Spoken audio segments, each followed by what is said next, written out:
ఒక AC technician ఒక రోజుకి ఎంత సంపాదిస్తాడో ఈ వీడియో లాస్ట్లో చెప్తాను. ముందైతే ఈ వీడియో ఫుల్గా చూడండి. ఈరోజైతే పెనగాడి నుంచి ఒక కాల్ వచ్చింది. సుమారు అక్కయ్యపాలెం నుంచి 20 కిలోమీటర్లు ఉంటుంది. 3 సర్వీసులు చేయాలి అని చెప్పేసి కాల్ వచ్చింది. సో వెళ్ళాం. ఫస్ట్ ఏసీ కండిషన్ అయితే ఈ విధంగా ఉంది. చూసారు కదా, డస్ట్ మరీ ఎక్కువ లేదు, బట్ ఒక ఫంగస్ లాగా అయితే ఫామ్ అయ్యింది. సర్వీస్ చేసి 6 మంత్స్ అవుతుంది. లాస్ట్ టైం కూడా వీళ్ళకి మేమే సర్వీస్ చేసాము. సో మళ్ళీ 6 మంత్స్ తర్వాత కాల్ చేశారు. సో ఇక్కడ మొత్తం ఈ ఏరియాలో ఒక ఏరియాలోనే 3 సర్వీసులు అనమాట. దీనికి ఎంత ఛార్జ్ చేస్తాం కూడా లాస్ట్లో చెప్తాను మీకు. ముందైతే కంప్లీట్గా ఇలా కవర్ వేసి ఇలా ఫోమ్ అప్లై చేసి మొత్తం సర్వీస్ అయితే చేస్తాము.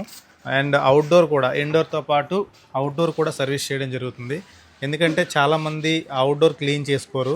అవుట్డోర్లో డస్ట్, కండెన్సర్కి డస్ట్ ఎక్కువ ఉన్నా కూడా హీట్ అనేది బయటికి వెళ్ళక మీకు ఎక్కువ పవర్ కన్జంప్షన్ రావడం, కూలింగ్ తక్కువ రావడం, ఇలాంటి కంప్లైంట్స్ అన్నీ వస్తాయి. ఎక్కువ లోడ్ అనేది కంప్రెసర్ మీద పడుతుంది. సో ఆ ప్రాబ్లమ్స్ రాకుండా ఉండాలంటే అవుట్డోర్ కూడా ఖచ్చితంగా సర్వీస్ చేయాలి. సో ఫస్ట్ ఇది చూడండి, డస్ట్ అయితే చూడండి ఇలా బ్యాగ్ పెట్టి సర్వీస్ చేయడం వల్ల ఈ డస్ట్ అంతా కలెక్ట్ అయిపోతుంది. మీకు రూమ్లో అయితే ఎటువంటి ఇబ్బంది ఉండదు. చూస్తున్నారు కదా, కంప్లీట్గా ఈ విధంగా కాయిల్, తర్వాత బ్లోవర్, మెయిన్ ఇవే అనమాట. ఈ కవర్ పెట్టి చేసుకుంటే 90% మొత్తం క్లీన్ అయిపోతుంది. లేదు ఇంకా ఎక్కువ సంవత్సరాల నుంచి మేము క్లీన్ చేయలేదు, చాలా ఇయర్స్ అయిందనుకుంటే మాత్రం ఓపెన్ చేసి సర్వీస్ చేసుకోవాలి. అలాగే ప్యానల్స్ కూడా కంప్లీట్గా సర్వీస్ చేసి ఆరబెట్టాము. నెక్స్ట్ అవుట్డోర్ అనమాట. చూసారు కదా, పైన డాబా మీద పెట్టారు. ఇది స్టాండ్ అయితే వేసుకోలేదు కస్టమర్, అలా పెట్టారు. సో ఇది వర్షం పడినప్పుడే కొంచెం వాటర్లే ఛాన్స్ ఉంటుంది కాబట్టి ఇది నాన్ వెటర్ ఏసీయే, ప్రాబ్లం ఏమి ఉండదు.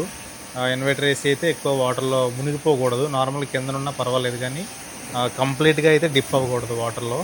ఎందుకంటే బోర్డులోకి వాటర్ వెళ్ళే అవకాశం ఉంటుంది. అందువల్ల ఆన్ చేయగానే షార్ట్ అయిపోతుంది ఒకవేళ కంప్లీట్గా డిప్ అయితే. నార్మల్గా ఆ లెవెల్లో వాటర్, కింద లెవెల్లోనే వాటర్ వెళ్ళిపోతే ప్రాబ్లం అయితే ఏమి ఉండదు. సర్వీస్ అంతా అయిపోయిన తర్వాత ఒకసారి ఆన్ చేసుకొని చెక్ చేసుకుంటాము. అదే ఇన్వర్టర్ ఏసీ అయితే ఒక 1 అవర్ తర్వాత ఆన్ చేస్తే మంచిది అవుట్డోర్ సర్వీస్ చేసినప్పుడు. ఒక ఏసీ టెక్నీషియన్ జనరల్గా డిపెండ్ ఆన్ మనకి ఉన్న కాల్ బేస్ మీద డిపెండ్ అయి ఉంటుంది. రోజుకి మనకి ఎన్ని కాల్స్ వస్తున్నాయి అనేది.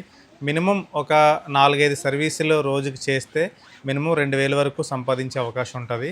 ఈ రోజైతే మేము 3 సర్వీసులు చేసాం కాబట్టి 3,000 అయితే సంపాదించాము. ఇలాగే ప్రతిరోజు ఉంటుందని గ్యారంటీ అయితే లేదు. డిపెండ్ ఆన్ కాల్స్ మీదే ఆధారపడి ఉంటుంది. సో ఈ వీడియో నచ్చితే లైక్ చేయండి, మన ఛానల్ని సబ్స్క్రైబ్ చేసుకోండి.